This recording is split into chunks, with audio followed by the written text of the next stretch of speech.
Question 1. Find the volume of the solid generated by revolving around the x-axis, the region enclosed by y equals to square root of x times sine x, and the x-axis over the interval 0 through pi.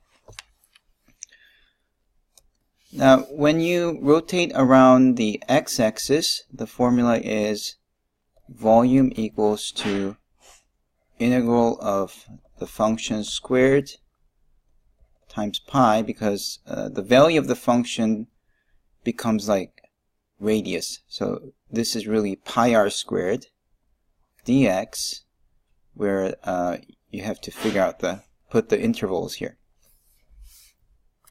So we're going to use that formula on here, which gives us pi times integration from 0 to pi of square root of x times sine of x squared dx, which is pi times 0 to pi of x times sine x dx.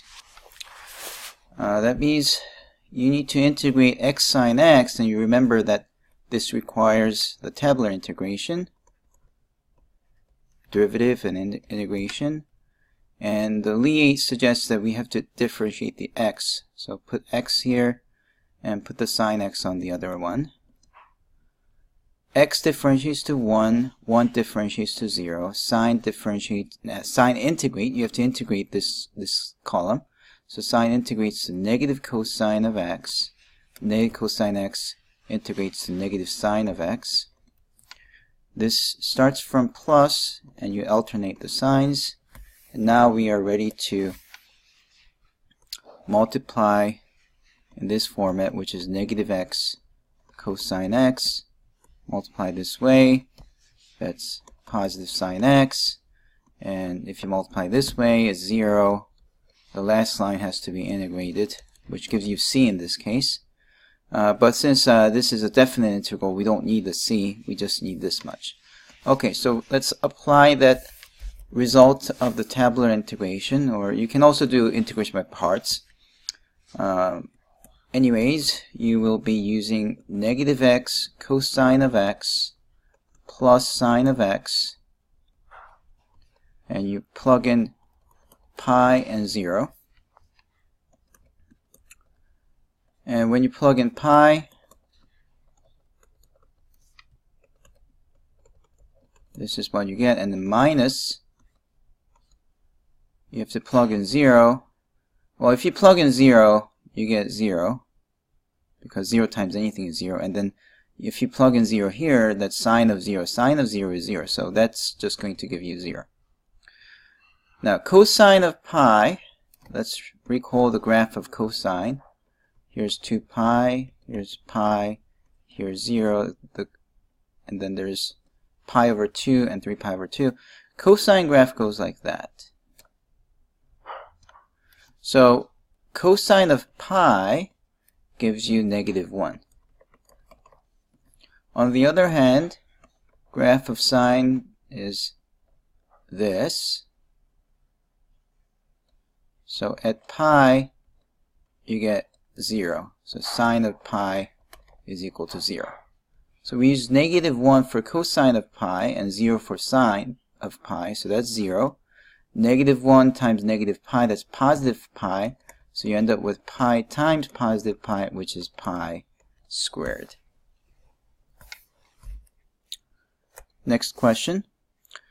This time we have this domain, and we're trying to rotate around x equals to 2. So we're trying to rotate around this, which is going to produce something that looks like an acorn, but with a flat bottom. Okay. And we're going to use the washer method, or cross sections. So if I take these cross sections, then you get solid circles. Oh, so you actually don't get washers, you just get discs. And the radius of this circle is same as the radius, this length here. The radius of the circle that you have here is same as this length. As you can see, this length changes as the altitude changes. So the radius is a function of y, because as the height changes, the length of this radius changes. And also, it's basically the difference between x equals to 2, which is this line, and this curve, which is this curve here. Okay. So we have to take the difference of these 2 points to get the radius. Now, another thing that you have to know is that in order to get the volume, you have to say volume is equals to sum of bits of volumes. So you are thinking of these disks to have actually a very thin, very tiny little bit of volume, where you add up these disks and actually it fills up the entire volume, so you end up with the entire thing. And since these are now disks, you need some thickness, and because the thickness is now in the y direction, you have to put dy for it. And here's what we have so far. It should be pi r squared dy, and y goes from 0 is the smallest value for y. It starts from 0, and up here, when x is 2, y is 2 times right equal 2, so the maximum value for y is 2 right equal 2. So if we compute this, we can get the volume. The problem is r, which is this one, we know it's a function of y because it has dy there, and we also figured out that as the height changes, this length changes. So we really have to figure out the formula for this r. Now, the x-coordinate of this for a given y, x-coordinate for this point for a given y, is obtained by using this formula. And since we are trying to find out what x-coordinate is, it suggests that we have to solve y equals to 2 radical x for x.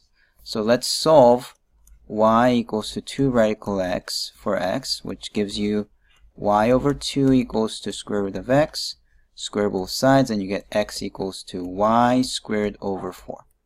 Okay, so that will be the x-coordinate of y squared over 4 will be the x-coordinate of this point. X equals to 2 will be the x-coordinate of this point. And if we do 2 minus y squared minus 4, y squared over 4, then this difference is going to be our r. So this capital R, which we denoted, is really the difference between 2 and this thing that we just found, y squared over 4. And that is what I have to put in here. So we have to do the integral of pi times 2 minus y squared over 4 squared dy. Y goes from 0 to 2 radical 2, and afterwards it's basically some boring calculation. I mean, you know how to expand this, right? So if you expand this, it's going to be 0 to 2 radical 2. 2 squared is 4. Let's pull the pi out. So 2 squared is 4. 2 times y squared over 4 times 2 is just 1, so it's going to be y squared, and then plus y squared squared is y to the 4th. 4 squared is 16.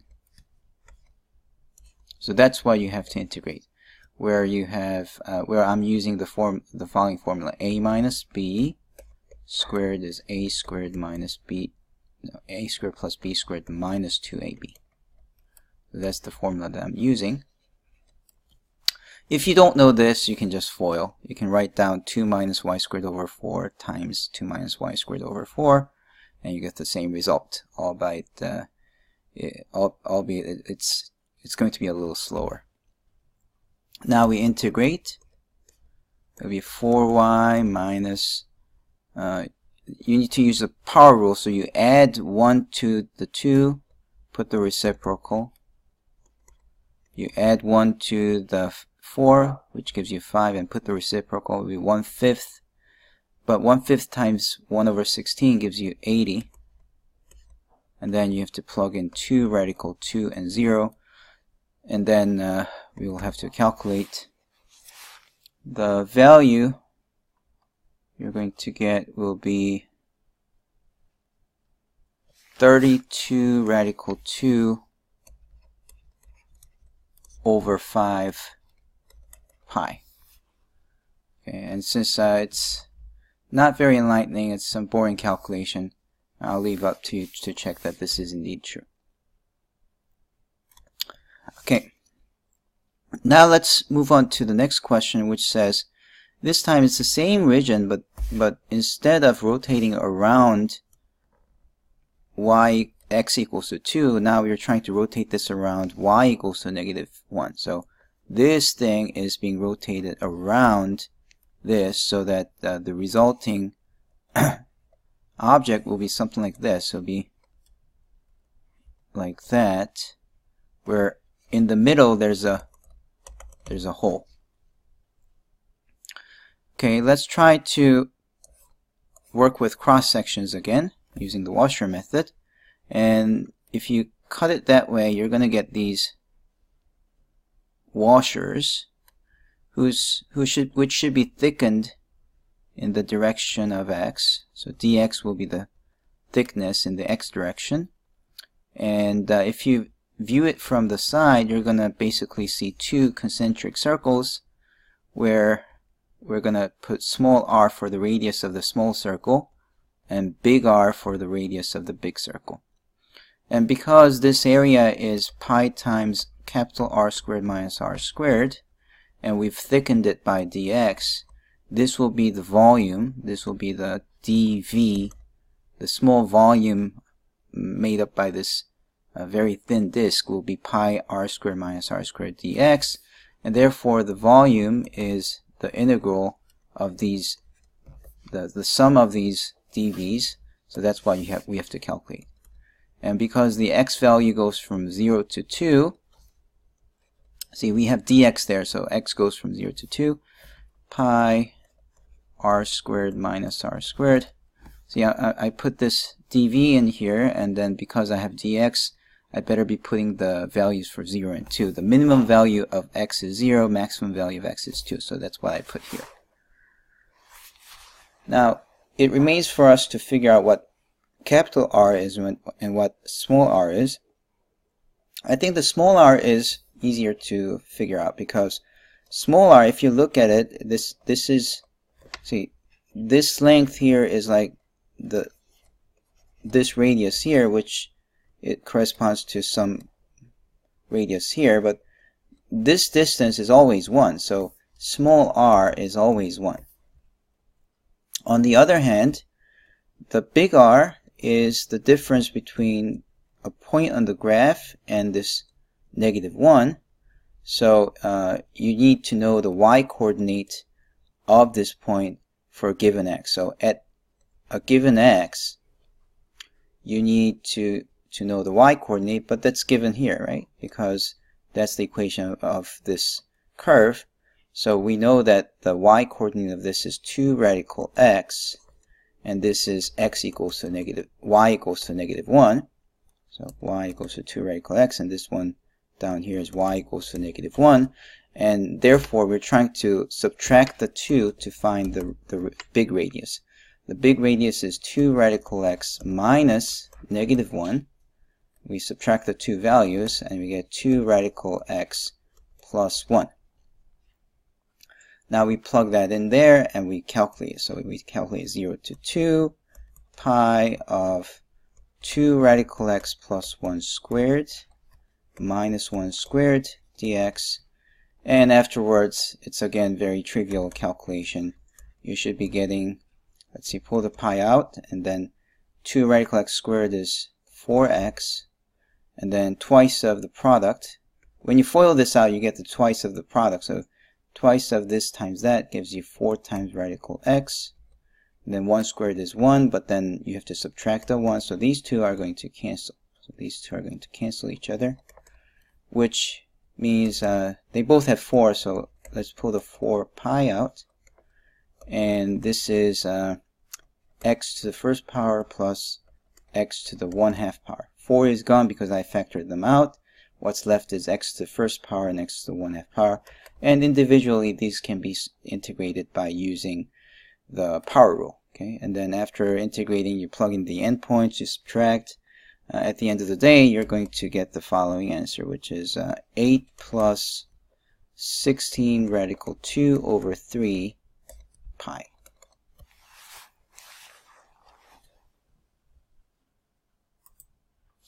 Number 2. Let R be the region bounded by y equals to x squared minus 2x and the x-axis.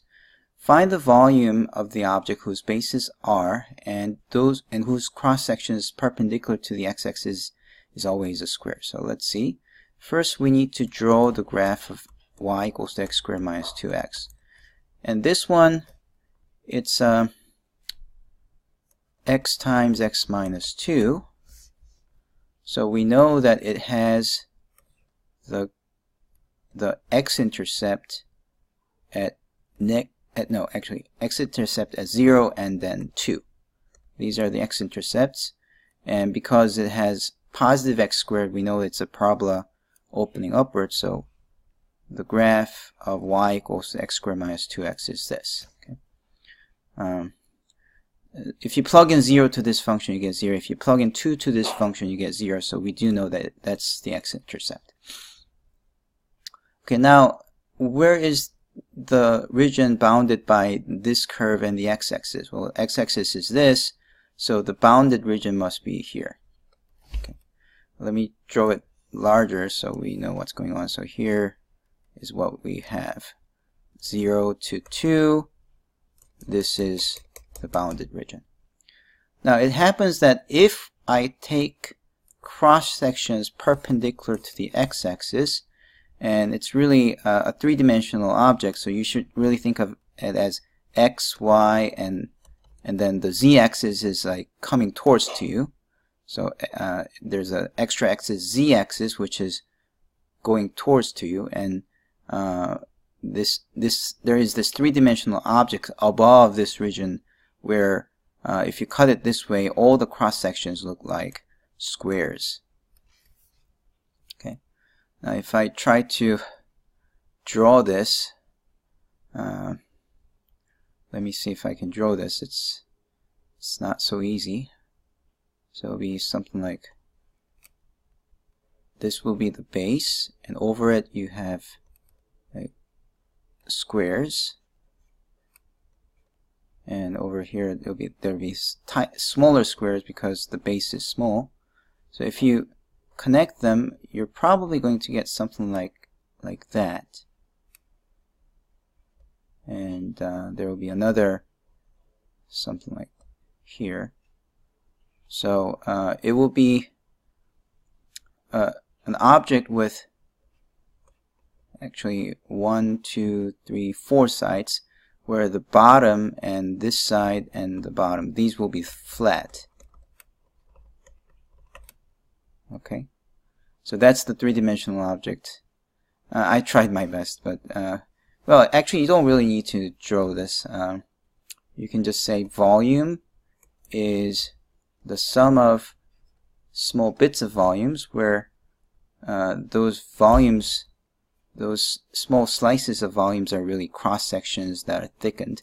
So you really have like over this line, there's this square. I'm saying this is a square because I'm viewing a square slightly from above. So this is a square not facing me, but it's I'm seeing a square from above.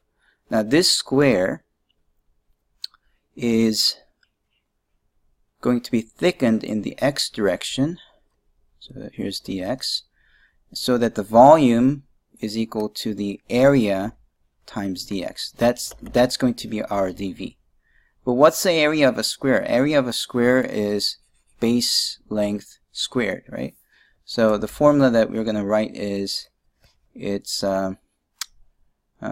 if I say b is the base of the square, b squared is the area of the square, and then thicken it by dx, and because x varies from 0 to 2, this is what we have to calculate in order to find the volume.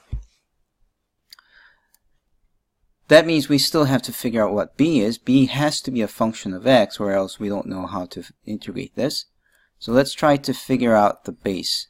As you can see, the base changes with respect to the x value, and always the base is the distance between the x-axis to the point on the graph, and it's actually the difference in the y value. It's the difference between the y coordinate values.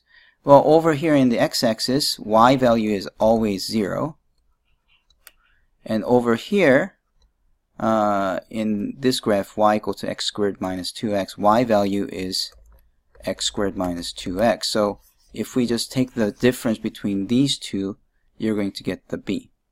And by the way, when you calculate distances, you should always do top minus bottom, so you should be doing 0 minus x squared minus 2x. So this is what we're going to do. We're going to do 0 to 2, 0 minus x squared minus 2x squared dx. And because negative, so 0 is nothing, and negatives will be consumed by squared, I will end up writing down this squared, which is x to the 4th, and you have to double the product, which is negative 4x cubed, and then squaring the last one gives you 4x squared. And dx. These are all integrated by the power rule. Add 1 to the exponent, put the reciprocal. Add 1 to the exponent, put the reciprocal, so x to the 4th. That means it's 1/4, but 1/4 times 4 is just 1, so you're just going to get 1 there. And then finally, x squared will be 3, and 1/3 of 4 will be 4/3. And into here, I have to plug in 2 and 0. Well, if you plug in 2, you're going to get the final answer as 16 over 15. And when you plug in 0, there will be nothing, so the final answer will be 16 over 15.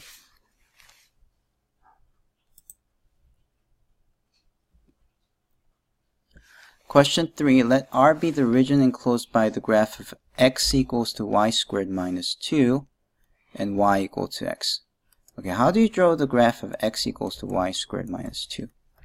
Well, this means because you have y squared, you have a parabola opening rightwards. If you had negative something times y squared, then it would be parabola opening in the left direction. Okay? And so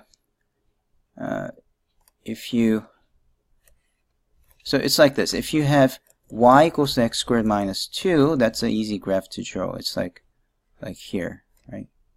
Where this will be negative 2. Your y-intercept is negative 2, and that's exactly where the vertex is, because it's basically x squared being shifted downwards by 2. Okay. In the same way, if you have the graph x equals to y squared minus 2, it'll be a parabola opening right, which is shifted 2 in the x direction. So this is what you're going to get. Now, when in doubt, you can just plug a few values and you'll be able to get it. So plug in y equal to 0, and that's going to give you x equals to negative 2. If you plug in y equals to 1, x will be negative 1. If you plug in y equals to negative 1, x will again be negative 1. And plotting these points will already tell you that the graph should be going this way. Okay, and as you can see, this point here is negative 2, 0. So now let's say you have this graph, and then you also have y equals to x, and then y equals to x, oh, not there, y equals to x is this graph, it's a straight line, and the region that is captured between the two is here. That's the region between the two curves. Now it says I'm trying to rotate this around y equals to negative 1, and if you draw y equals to negative 1, you're going to see that it's going to pass through the point where they intersect. Is that right? Let's see. When do they meet? Y squared minus 2 and y, set them equal to each other. See, x is y squared minus 2 and x is y, so they should be equal if they meet. and then y squared minus y minus 2 equal to 0, and then you have y minus 2, y plus 1 equal to 0, so y equals to 2 or negative 1. So you know that these two curves are going to meet at y equals to negative 1 and y equals to 2. Okay. Actually, we do need the x values too, so let's try to figure that out. When y is 2, if you plug in 2 and in here, then x must be 2, so this point here is 2, 2. The same way, if you have y as negative 1, because y equals to x, this point will be negative 1, negative 1. Okay, so now we have to figure out what happens if I rotate this around y equals to negative 1. Okay, let's think about that. It looks like there isn't a single way to express the volume. There is a big change before and after this x equals to negative 1. So let me try to explain what I mean. So you have this picture, and you're trying to rotate this around this horizontal line. So if you rotate it around, you're going to get something like this. Okay. So outside it's going to look like something like a bowl, but this side is concave. And if you view from inside, and this interior will look like a cone. It's a conic shape that's caved in. Alright, now we have to take cross sections. And the thing is, if you take cross sections, you're going to see that there's a change before and after here. So in here, the circles are made by this curve, the parabola, and this straight line. Whereas if you cut it here, you see that the circles are made by both sides of the parabola. Okay, so this will be just one way to figure out how to write down the volume.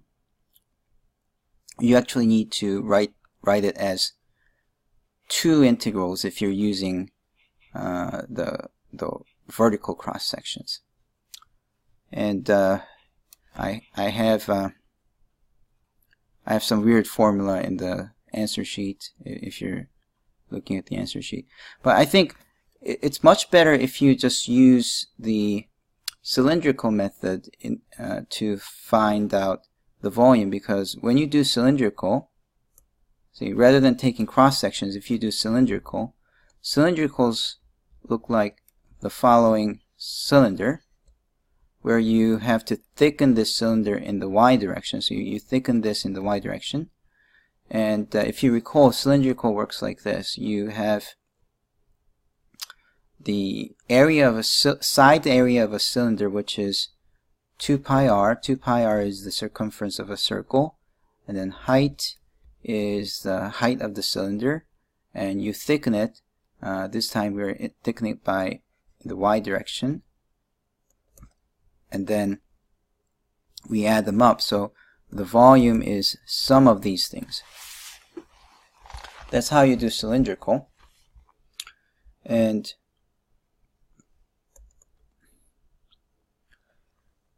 the radius is really this difference between the y coordinate and 0. But another important thing is, since I have dy, I have to express this difference as a function of y. But this point is y and this point is 0, so y minus 0 gives you y. So you can just replace r by y. So that's easy. So r is just y itself, or y minus 0. On the other hand, for the height of the cylinder, see, when I write down 2 pi r h, I'm really thinking of the cylinder this way. so that radius is here, height is here. So what corresponds to height in this formula is really this side. And this side is really the difference between the x coordinates of this at a given y. So when y is given, then you have to know what the for a fixed y, you have to figure out the x coordinate of this object and x coordinate of that object. And because this follows x equals to y squared minus 2, we will have this one will be described as y equals to x equals to y squared minus 2, whereas this side it's following this one, which is y equals to x, or x equals to y.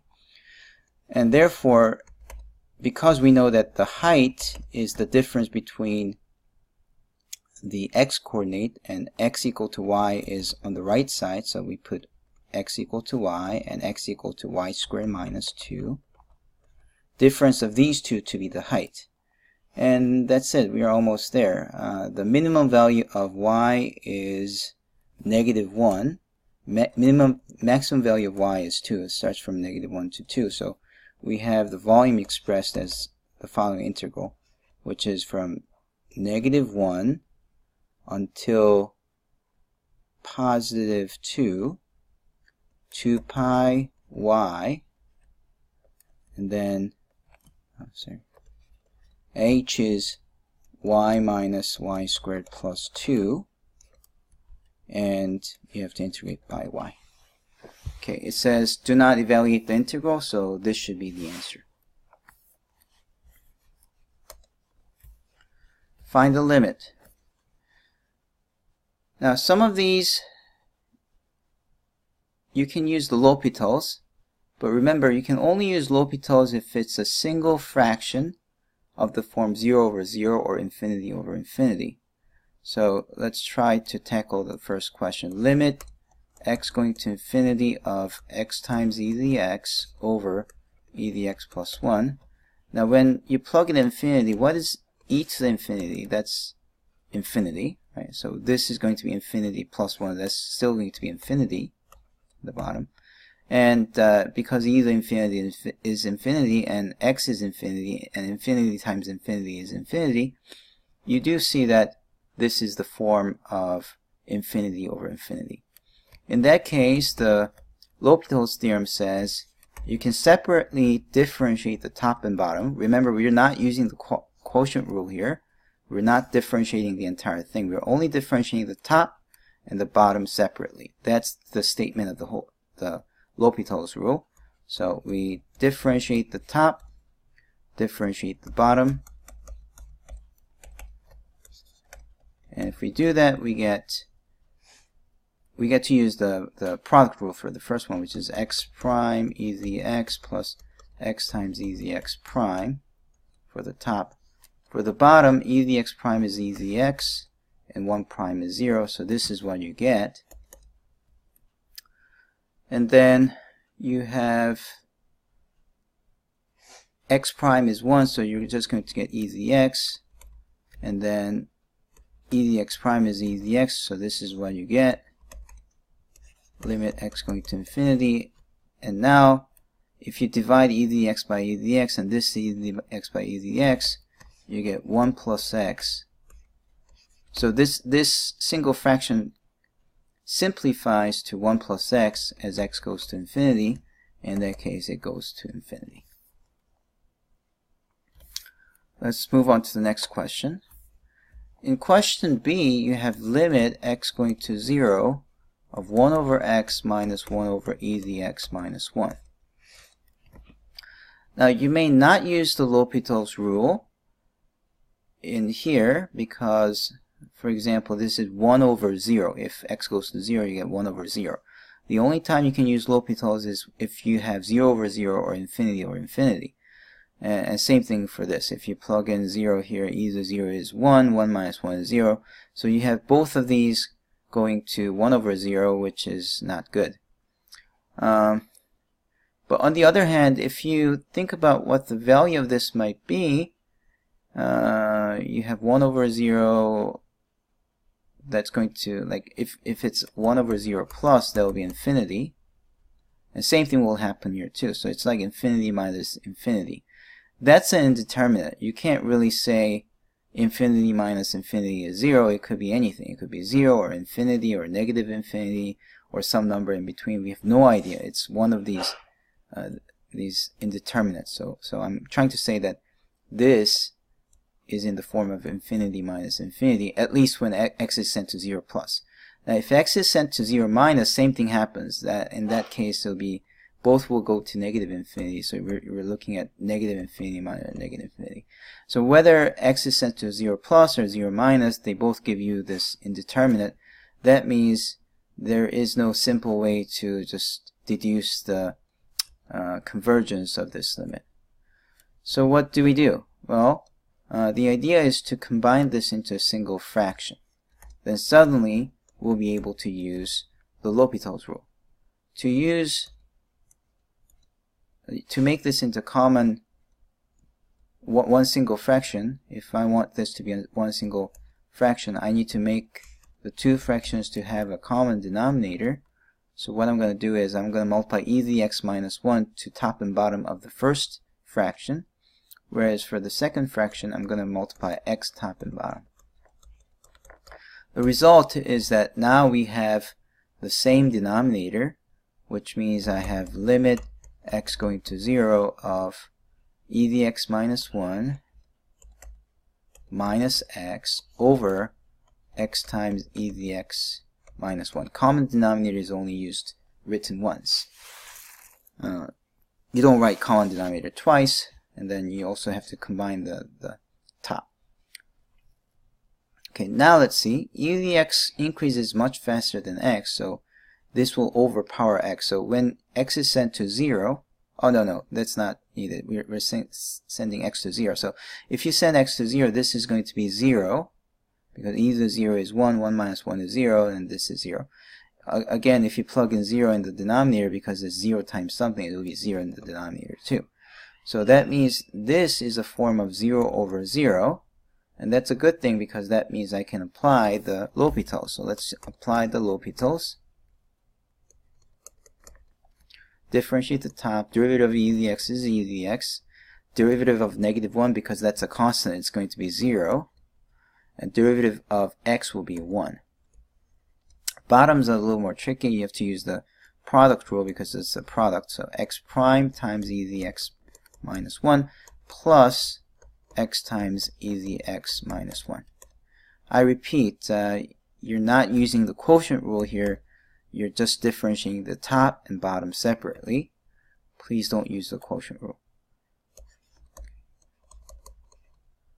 And then you have e to the x minus 1 on the top, whereas in the bottom you have e to the x minus 1 plus x times e to the x. That's because negative 1 becomes 0 when you differentiate. E to the x differentiates to e to the x, so that's what you have. Now when you plug in 0, disappointingly, you're still going to get 0 over 0, but that's okay. That just means you can apply the L'Hopital's one more time. So let's differentiate. So it'll be limit x going to 0. If you differentiate, it'll be e to the x minus 0 over e to the x, and then this one you need to use the product rule. 1 is 0, so I'm not going to write it. X prime is 1 times e to the x, and then plus, if you differentiate e to the x, it'll be x e to the x. Okay, now when you plug in 0, sorry for my writing, I don't have any room. So if you plug in 0, you get e to the 0th power minus 0 over e to the 0 plus e to the 0 plus 0 times e to the 0. 0 times anything is 0, so what you get is 1 over 2. So that's the final answer. Okay, so that was a little tricky. Let's move on to the next one.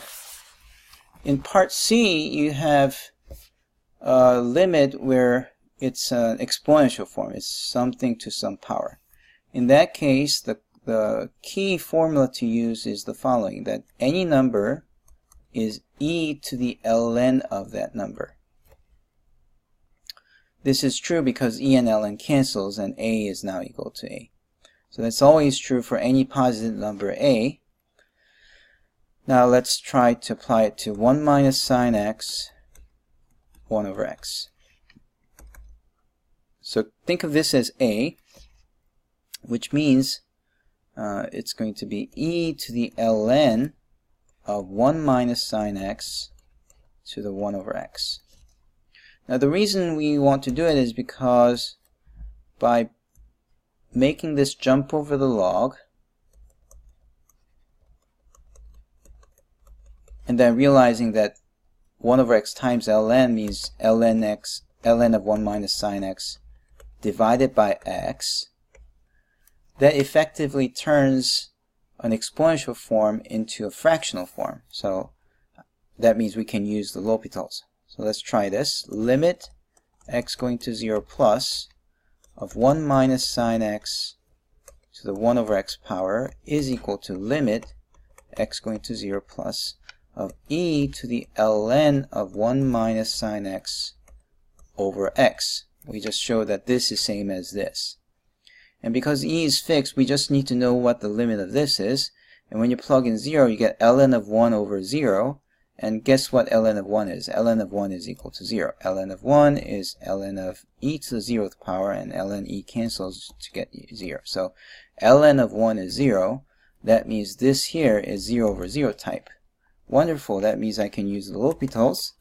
So I use the L'Hopital's, differentiate the top, which is 1 over 1 minus sine x, and then using the chain rule, you differentiate 1 is 0, differentiate sine is cosine, so you get negative cosine as the derivative of the inside function. So this is what you get if you differentiate the top, and if you differentiate the bottom, that's just 1. So divided by 1 doesn't do anything, so that means you end up with the limit of x going to 0 plus of negative cosine x over 1 minus sine x.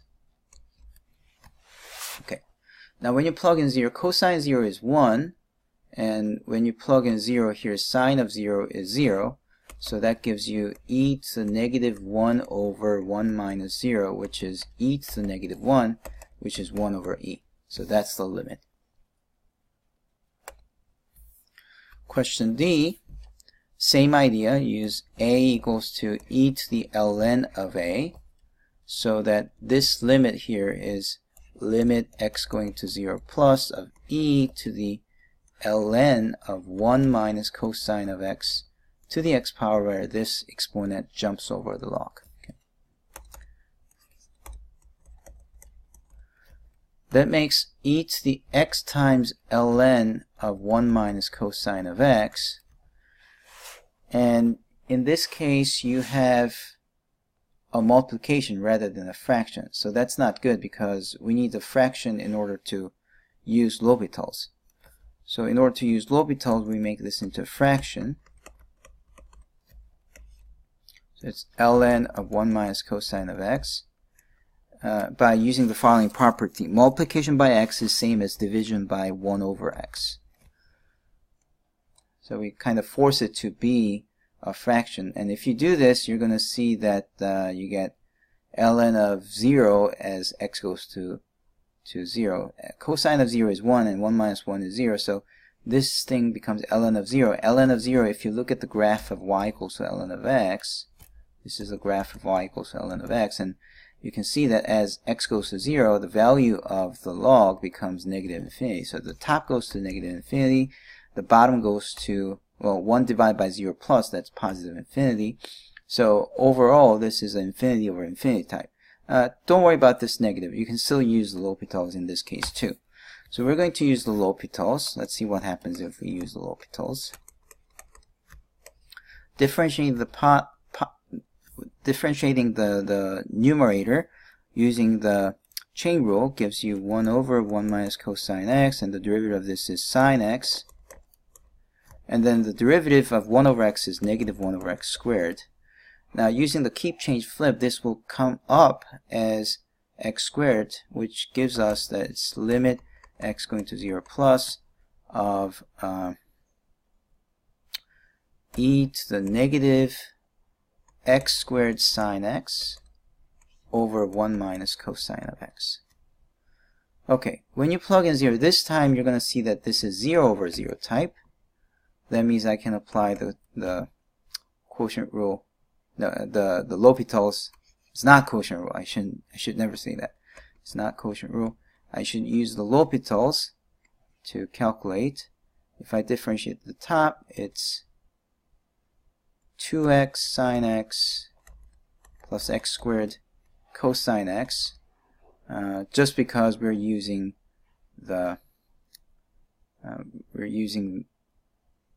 product rule. We have to differentiate the top, and because it's a product, we have to use the product rule.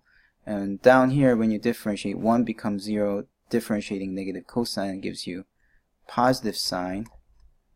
And then sine over sine cancels, but cosine doesn't cancel with sine, so this part is going to cause some trouble. Oh, actually, you can rewrite it as the following. You can write it as the first one, it's e to the negative 2x, because sine and sine cancels.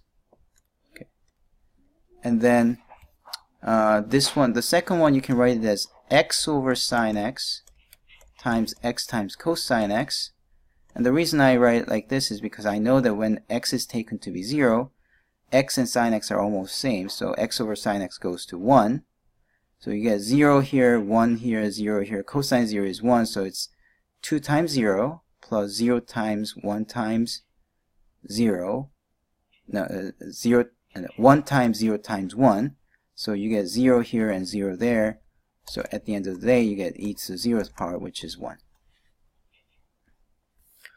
Okay. Next one is, here we have two fractions, and probably it's again one of those forms where you have to combine the two. So let's do that. X squared minus x, you multiply x minus 2 to the first one. X minus 2 top and bottom to the first one. And for the second one, you multiply x plus 1 top and bottom.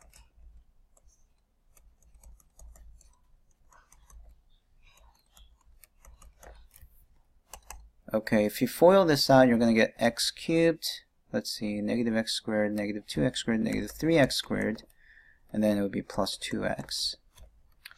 And then if you FOIL this one out, it will be x cubed, and then x cubed, and then 2x squared,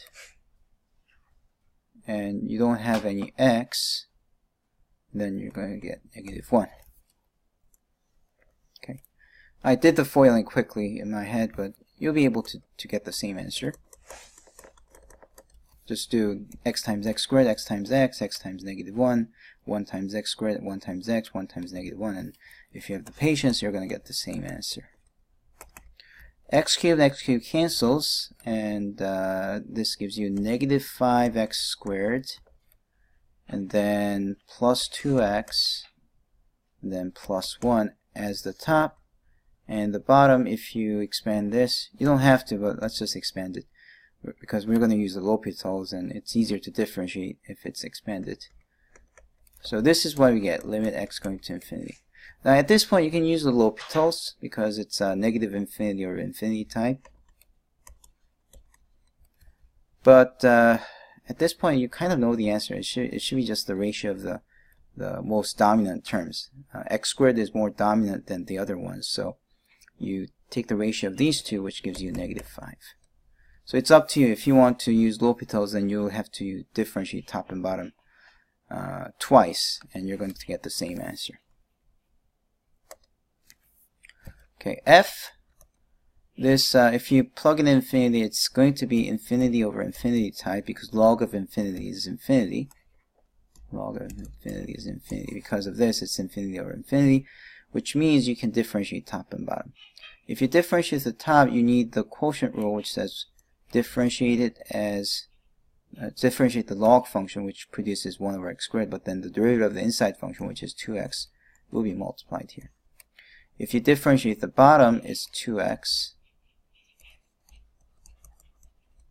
Oh, 2x cancels, so what do you get? It's limit x going to infinity of 1 over x squared, and it's 1 over infinity, which is 0. Okay, that was super easy.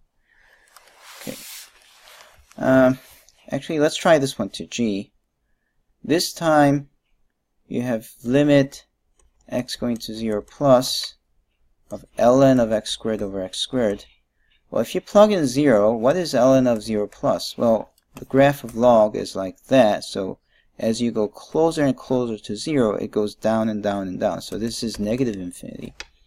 Whereas the bottom one, if you plug in 0, you get 0. So what is this? This is like negative infinity over 0, but that's not an indeterminate. You have some non-zero number and you're dividing by 0, so you cannot have a finite value out of such form. So not only this is a case where L'Hopital's is impossible to be applied because it's not 0 over 0 or infinity over infinity, actually you just know immediately this limit does not exist. Okay, so this f and g kind of gives you an idea that you have to know when to apply the L'Hopital's and when not to. If it's not of the form 0 over 0 and infinity over infinity, you're not supposed to use it. And in many cases, if it's not of those forms, you may be able to just simply see that the limit doesn't exist, like this one. Okay. What about sine x over x minus pi? Well, this one is not L'Hopital's question. If you just naively differentiate it, this is what's going to happen. If you differentiate sine, you get cosine of x. If you differentiate x, you get 1, and you get x going to infinity of cosine x. And because cosine of x fluctuates, it's a periodic function, right? It starts from 1 and then goes down. So it never gets closer and closer to a single value, so it looks like this is divergent, does not exist.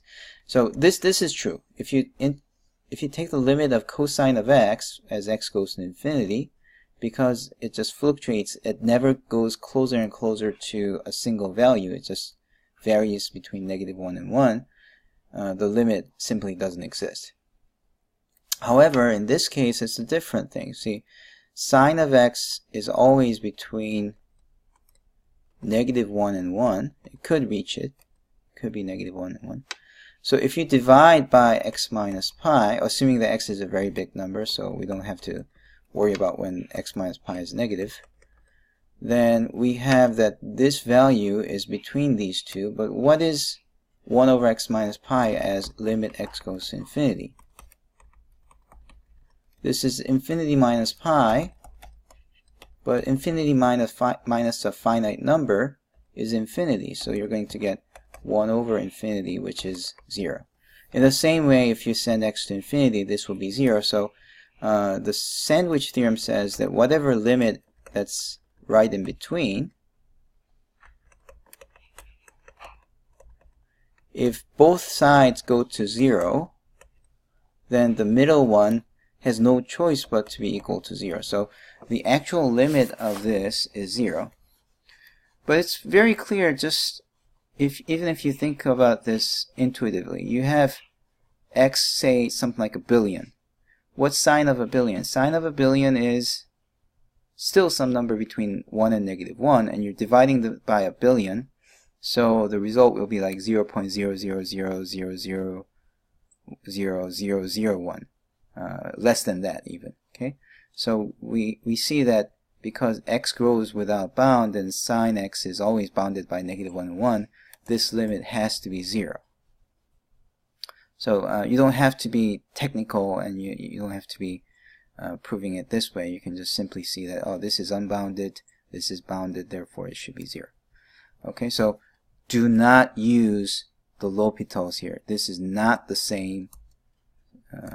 If you use L'Hopital's, you're going to get this wrong answer. So that's a no-no. Okay. Now let's go for I and j. Still exponents. For exponents, always remember to use a equals to e to the ln of a. So it's like this limit is limit x going to infinity of e to the ln of x to the 1 over x, and this 1 over x jumps over, and you get limit x going to infinity of e to the 1 over x ln of x. And when you plug in infinity, ln of infinity is infinity. So I'm trying to say that this limit is like e to the ln of x over x. So you can use L'Hopital's here as long as it's infinity over infinity or 0 over 0. It is infinity over infinity. Infinity over infinity, because log of infinity is infinity. So we use the L'Hopital's. We differentiate top and bottom. Derivative of log of x is 1 over x, whereas derivative of x is 1. So when you plug infinity here, you end up with e to the 1 over infinity, which is e to the 0, so that's 1. So that's the answer to the first one. Now in the second question, it's almost same as the first one, except that x is sent to 0 plus. Let's see what changes if we do that. If we do that, we get e to the, you still have e to the ln of x over x, because this part is algebra, and it's algebraically the same thing. It's just that we're sending x to 0 plus this time. If you send x to 0 plus, and 0 plus here, log of 0 plus is negative infinity, whereas you're dividing by 0 plus. So think of it like this. You have some huge negative number divided by 0.00001 or something. What's the result? It's going to be, again, a huge negative number. So you get e to the, you get negative infinity as this result. And another thing I want to say is that because it's not of the form 0 over 0 or infinity over infinity, you can't use the L'Hopital's here. So you're stuck with just doing it this way, and you know that the limit is e to the negative infinity, which is 1 over e to the infinity, and e to the infinity is infinity, so you get 1 over infinity, which is equal to 0.